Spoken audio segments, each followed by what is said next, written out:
Alrighty, chemistry students, the purpose of this video is just to go over some notes on matter as well as the different types of matter and the different types of changes that can occur. You should have already done a reading on physical and chemical changes, so this will just go over that. But a physical change is a characteristic that can be observed or measured without changing the actual identity of a substance. So it could be that you just rip something in half, or you have a color change, or something melts, so it goes from a solid ice cube to liquid water, or you go from liquid water to vapor. Okay, so it could be a change in state as well, but nothing about the actual atoms are being changed. Whereas a chemical change is a change in which one or more substance is converted into something new. This is an irreversible change. So burning, if you burn a piece of paper, can you ever get the paper back? No, it's in ashes. You can't put that paper back together to get the paper back. You have changed the atoms completely. Rusting, if your car rusts, can you get rid of the rust?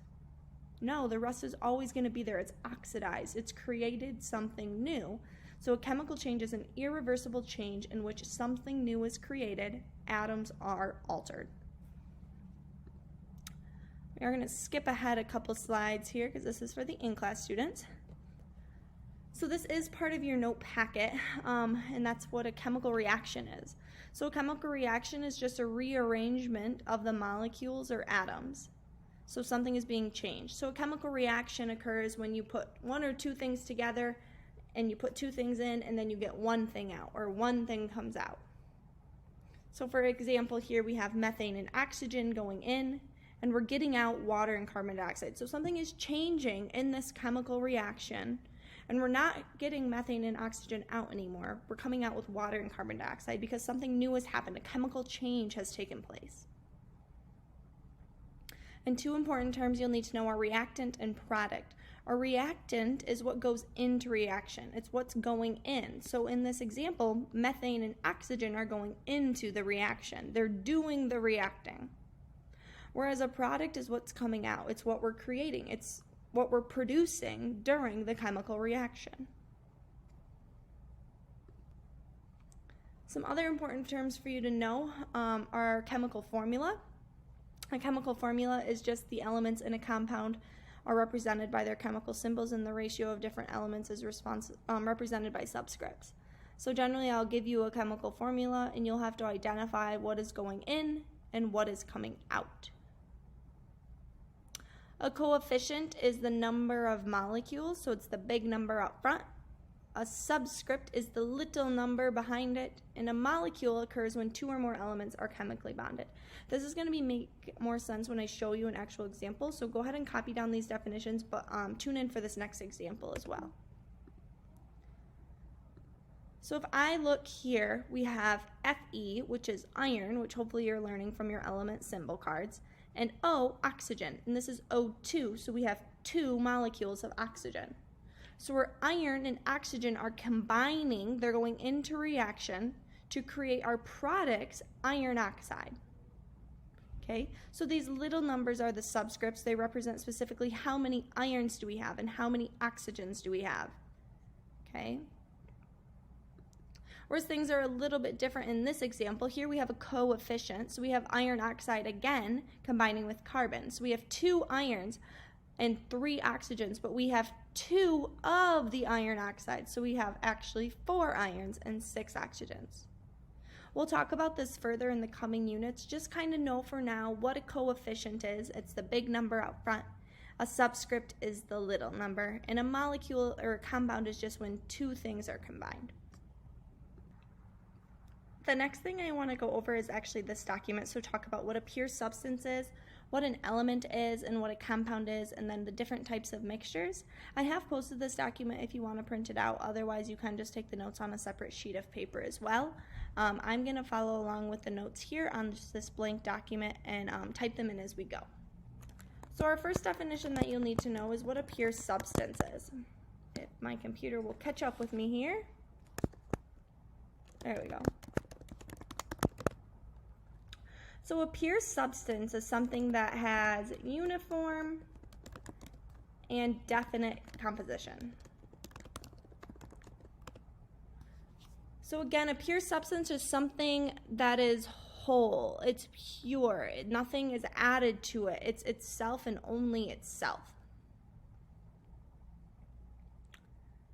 Okay. One of the big things that we're going to talk about are elements. You already have become somewhat familiar with elements. You know that elements are what are on our periodic table. Elements are defined as a substance that cannot be broken down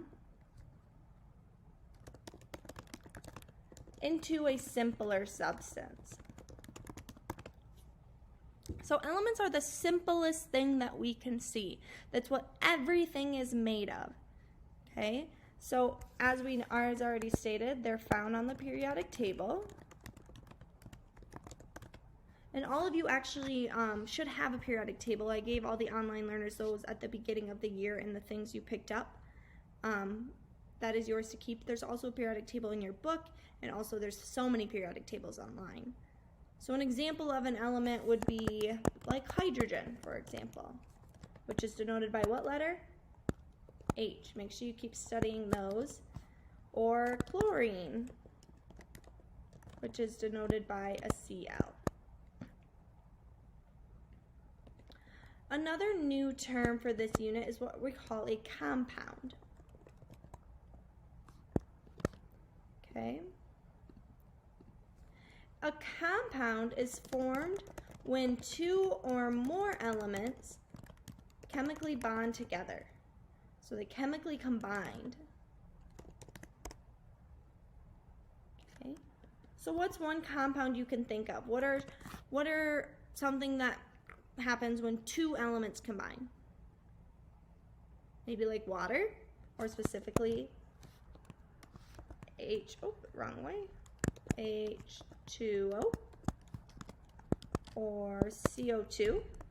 Carbon dioxide and water are the two most common compounds that you've probably heard of before.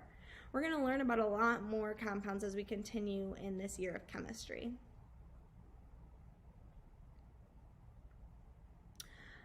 What a lot of this unit is going to focus on is what is called a mixture, though. Okay? So a mixture isn't necessarily with elements. A mixture is just a physical blend, not bond, a blend of two or more substances. And this does not have to be in a fixed ratio. Okay, so you all know what a mixture is. You all know how to make a mixture. If you've ever made lemonade or Kool-Aid, you take something and pour it in something else and you mix it up. You stir a pasta salad, you mix up a pasta salad. Okay, and there's two different types of mixtures. The first type of mixture is what we call a heterogeneous mixture. Okay, what does the prefix hetero mean? It means different. Good. So heterogeneous mixtures are not uniform in composition. Okay, parts of the mixture can be physically seen and picked out so they can be separated. So what might an example of a heterogeneous mixture be? What is something that when you mix it, you can see the little pieces and you could pick it out? Yeah, maybe like a pasta salad or a normal salad. You can see the croutons and you can pick them out. You can pick out the tomatoes so you don't have to eat the gross tomatoes. You can pick out the cucumbers. You can pick out the cheese. Or trail mix. You can see the nuts. You can see the M&Ms. You can see the raisins. Okay? Or a pizza. You can see the cheese. You can see the sauce. You can see all the individual parts of the mixture. The other type of mixture is what we call a homogeneous mixture. A homogeneous mixture has a uniform composition. What I mean by uniform composition is it appears to be one thing, okay? It appears as one. And unlike the heterogeneous mixture, parts of the mixture cannot be picked out.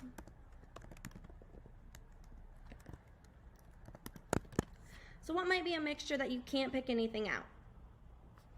Maybe like lemonade. I put a Crystal Light packet in my lemonade this morning. Can I go and pick out the individual Crystal Light pieces now to separate my water and my lemonade? No. So that would be a homogeneous mixture.